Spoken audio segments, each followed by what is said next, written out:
അവൾ എത്ര നേരം അങ്ങനെ ഇരുന്നു എന്നറിയില്ല. പോകാനായി എഴുന്നേറ്റപ്പോഴാണ് പെട്ടെന്ന് കാൽ തിരിഞ്ഞ് അവൾ കുളത്തിലേക്ക് വീഴാനായി പോയത്. അപകടം മുന്നിൽ കണ്ടപ്പോഴേക്കും ഒരു കൈ കൊണ്ട് അവൾ വേഗം വയർ പൊത്തിപ്പിടിച്ചു. എല്ലാം അവസാനിക്കാൻ പോകുന്നു എന്ന് അവൾക്ക് മനസ്സിലായി. പക്ഷേ പെട്ടെന്നാണ് 2 കരങ്ങൾ അവളെ താങ്ങിയത്. വെപ്രാളപ്പെട്ട് അവൾ മുന്നോട്ട് നോക്കി. തൻ്റെ മുന്നിൽ നടക്കുന്നത് സത്യമാണോ എന്നറിയാൻ അവൾ ആഗ്രഹിച്ചു. അയ്യോ ചേച്ചി, എന്തെങ്കിലും പറ്റിയോ? തൻ്റെ കാതുകളിലായി ഒഴുകിയെത്തുന്ന ശബ്ദം അവളെ മാസങ്ങൾ പിന്നോട്ട് കൊണ്ടുപോയി. ചേച്ചി, എന്താ മിണ്ടാത്തെ? പിന്നീടുള്ള വാക്കുകൾ അവൾ കേട്ടിരുന്നില്ല. പതിയെ അവൾ ആ കൽപ്പടവുകളിലേക്ക് ബോധം മറിഞ്ഞു വീണു. പക്ഷേ അപ്പോഴേക്കും അവളെ ചേർത്ത് പിടിച്ചുകൊണ്ട് ആ കുഞ്ഞു കരങ്ങളുണ്ടായിരുന്നു. പാർവതി പതിയെ കണ്ണുകൾ ചിമ്മി തുറന്നപ്പോൾ അവൾ കാശിയുടെ മടിയിലായിരുന്നു. കൂടെ മാണിക്കനും അല്ലിയും. എന്നാൽ പോലും അവളുടെ കണ്ണുകൾ ആദ്യം തിരഞ്ഞു ചെന്നത് താൻ കാണാൻ ആഗ്രഹിച്ച ആളുകളുടെ മേലെയായിരുന്നു. എന്താ പറ്റിയേ? ആശുപത്രിയിൽ പോണോ? ഡാ. കാശിയുടെ മടിയിൽ കിടന്നുകൊണ്ട് പാർവതി അപ്പുവിനെ തന്നെ നോക്കി. ഡി. ആ, എങ്ങനെയുണ്ട്? ഹോസ്പിറ്റലിൽ പോണോ? കാശിയേട്ടാ, കണ്ണൻ. ഇവിടെ വെച്ച് നമുക്ക് സംസാരിക്കണ്ട, വീട്ടിൽ പോവാം. പാർവതിയുടെ ചോദ്യത്തിന് മറുപടി പറയാതെ കാശി അവളെ അവിടെ നിന്നും മാറ്റിയിരുന്നു. വീട്ടിലെത്തിയതും പാർവതി വല്ലാത്ത അവസ്ഥയിൽ തന്നെയായിരുന്നു. കാശി, പറ, ഞാൻ കണ്ടത് സത്യമാണോ? നമ്മുടെ കണ്ണനെ തന്നെയാണോ ഞാൻ കണ്ടത്? ആണ്. അതെ, നമ്മുടെ കണ്ണനെ തന്നെയാണ് നീ കണ്ടത്. ഒരു നിമിഷം തൻ്റെ ശ്വാസം തന്നെ നിലച്ചു പോകുന്നത് പോലെ തോന്നി പാർവതിക്ക്.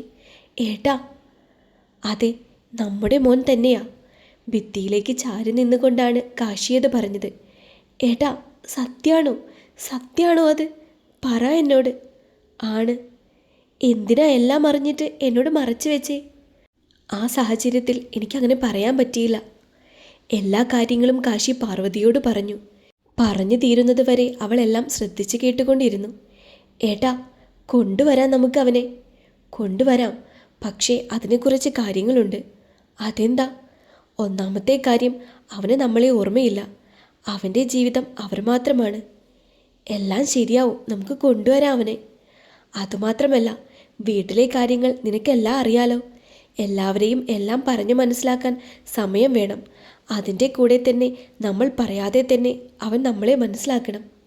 എപ്പോ? എനിക്കറിയില്ല. ഡോക്ടർ പറഞ്ഞു അതിന് സമയമെടുക്കുമെന്ന്. അതുവരെ നമ്മൾ കാത്തിരുന്നേ പറ്റൂ.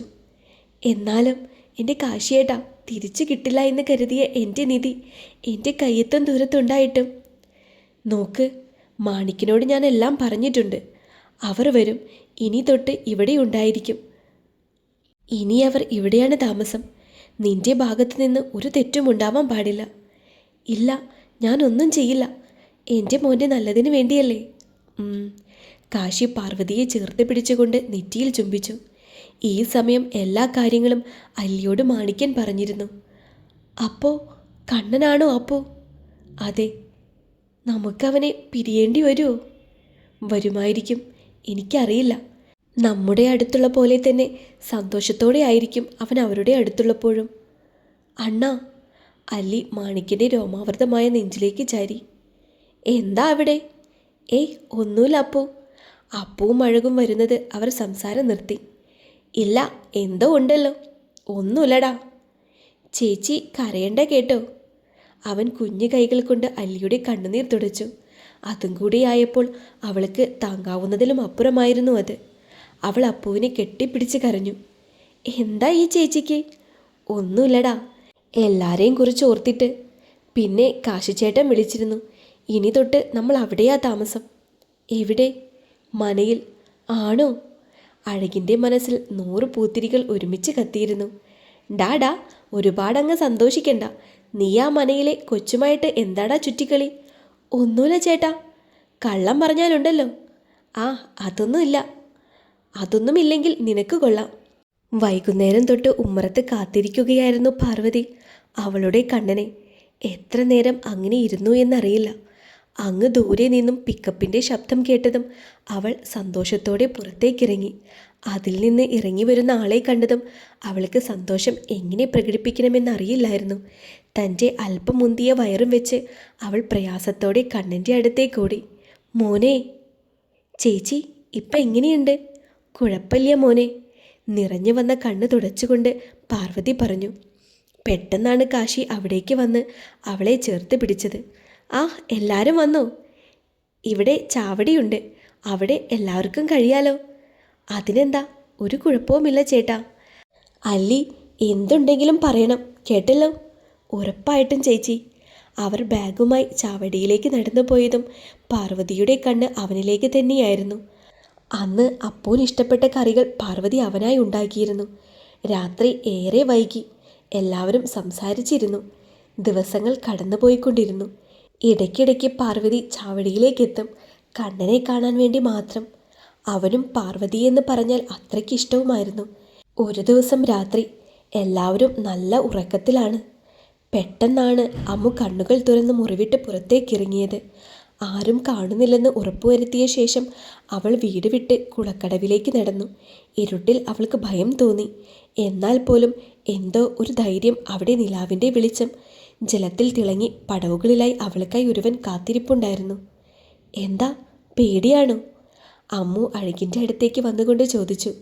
എനിക്ക് പേടിയൊന്നുമില്ല. നീ എന്തിനാ രാത്രി കാണണമെന്ന് പറഞ്ഞത്? അത് പറ. ധൈര്യമുണ്ടോയെന്ന് നോക്കാനാ ഞാൻ രാത്രി ഇവിടെ വരാൻ പറഞ്ഞത്. അത് കൊള്ളാം. നമ്മളെ ഇവിടെ ഇപ്പോൾ കണ്ടാൽ എന്താണ് നടക്കുക എന്നറിയാമല്ലോ. അങ്ങനെയൊന്നും അറിയില്ല. ഞാനൊരു കാര്യം ചോദിക്കാനാണ് വിളിച്ചത്. എന്താ, പറ. ഞാൻ ആഗ്രഹിക്കുന്നത് തെറ്റാണോ എന്ന് അറിയില്ല. എന്നാലും എന്നെ ഇഷ്ടമാണോ നിനക്ക്? നിന്നെ ആർക്കാ ഇഷ്ടമല്ലാത്തത്?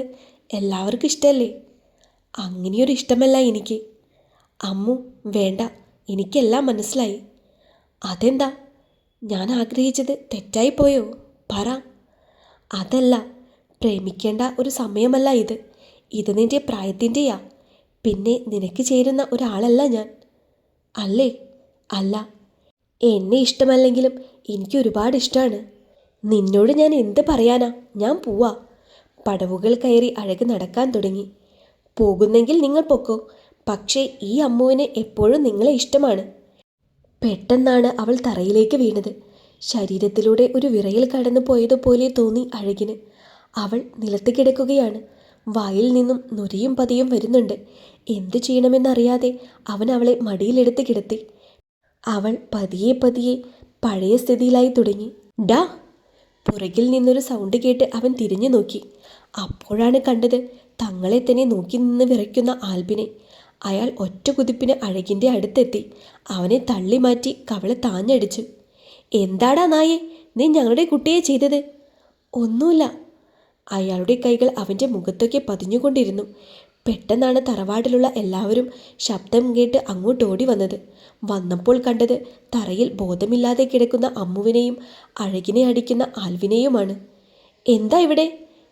അവനെ വിടാനാ പറഞ്ഞത്. കാശി ഇടയ്ക്ക് കയറി ആൽബിനെ തടഞ്ഞു. അപ്പോഴേക്കും പാർവതിയും അമ്മുവിനെ ചേർത്ത് പിടിച്ചിരുന്നു. എടാ, ഇവൻ നമ്മുടെ മോളെ എന്തോ ചെയ്തു. ഇല്ല ചേട്ടാ, അവൾക്ക് വയ്യാണ്ടായി വീണതാണ്. അഴക് കരഞ്ഞുകൊണ്ട് മാണിക്കിനോട് ചേർന്ന് നിന്നു. അമ്മാവൻ എന്തായി പറയുന്നത്? സത്യമാണ് പറഞ്ഞത്. നിങ്ങളൊന്നും മിണ്ടാതിരിക്കോ? എല്ലാവരും മുറിയിലേക്ക് പോ, നാളെ സംസാരിക്കാം. കാശി അവിടെ വെച്ച് ആ പ്രശ്നത്തിനൊരു ശമനമുണ്ടാക്കിയിരുന്നു. മാണിക്കിൻ്റെയും അല്ലിയുടെയും ഒപ്പം അഴക് പോകുമ്പോഴും അവൻ്റെ കണ്ണുകൾ ബോധമില്ലാതെ കിടക്കുന്ന അമ്മുവിലായിരുന്നു. ഉണ്ടായ പ്രശ്നങ്ങളെക്കുറിച്ചൊന്നും മാണിക്കൻ അഴകിനോട് ചോദിച്ചിരുന്നില്ല. എന്നാൽ അല്ലി അവനോട് വഴക്കിട്ടിരുന്നു. എന്താടാ, എന്താ നീ ചെയ്തത്? ചേച്ചി, ഞാനൊന്നും ചെയ്തില്ല. അവൾക്ക് വയ്യാണ്ടായി വീണതാണ്. വയ്യാണ്ടായി പോലും ഈ സമയത്ത് എന്താടാ നിനക്കവിടെ? അത് നീ മിണ്ടാതിരിക്കേ. മോന് മുറിയിലേക്ക് ചെല്ല്, രാവിലെ സംസാരിക്കാം. മാണിക്കൻ അഴകിനെ നോക്കി പറഞ്ഞു. നിങ്ങൾ എന്തിനാ അവനെ സപ്പോർട്ട് ചെയ്യാൻ നിൽക്കുന്നത്? എങ്ങോട്ടെങ്കിലും ഒന്ന് ഇറങ്ങിപ്പോയി താടാ, ഇങ്ങനെ നാശം പിടിക്കാനുണ്ടായത്. അല്ലി, നീ നിർത്തിക്കോ. ഞാൻ എന്ത് ചെയ്തു? അവൻ്റെ സ്വഭാവം ശരിയാക്കാൻ നോക്കാദ്യം. ദേഷ്യത്തോടെ അല്ലി മുറിയിലേക്ക് കയറിപ്പോയിരുന്നു. നിസ്സഹായ അവസ്ഥയോടെ അഴക് മുറിയിലേക്ക് പോകുന്നത് നോക്കി മാണിക്കിന് നിന്നു. പിറ്റേന്ന് രാവിലെ തറവാടുണർന്നത് തന്നെ രാത്രിയുണ്ടായ പ്രശ്നത്തെ ചൊല്ലിയാണ്. അതിൽ തീ കൊളുത്തി വിട്ടത് ആൽവിനും. ഇപ്പോൾ എന്തായി? അന്നേ പറഞ്ഞതാ കണ്ടതിനെ വിളിച്ച് വീട്ടിൽ കയറ്റരുത് എന്ന്. എന്നിട്ട് എന്തായി? ശിവ ശിവ, തമ്പ്രാട്ടി പറഞ്ഞു. അച്ഛമ്മ എന്തൊക്കെയായി പറയുന്നത്? പിന്നെ ഞാൻ എന്ത് പറയണം? പ്രായമായ പെണ്ണ് ഒരു ചെറുക്കൻ്റെ കൂടെ, അതും രാത്രി. നിങ്ങളൊക്കെ എന്ത് വൃത്തികെട്ട മനസ്സുള്ളവരാണ്. എന്താണ് ഈ കാര്യമെന്നറിയാതെ കൊച്ചുകുട്ടികളെ വെച്ച് എന്തൊക്കെയാ പറയുന്നത്? കാശി കയർത്തു. നീ മിണ്ടാതിരിക്കുക കാശി. ഞാൻ വന്നതുകൊണ്ട് കുഴപ്പമില്ല, അല്ലെങ്കിൽ എന്ത് സംഭവിക്കുമായിരുന്നു? അമ്മാവൻ കൂടുതലൊന്നും പറയണ്ട. പാർവതി ഇടയിൽ കയറി. മോളെ, നീ എന്തറിഞ്ഞിട്ടാ? ഒന്നറിഞ്ഞുകൊണ്ടല്ല. പ്രശ്നങ്ങൾ നിങ്ങൾ കൂടുതൽ വഷളാക്കരുത്, പാർവതി പറഞ്ഞു. നീ നിന്റെ കാര്യം നോക്കി പോടി.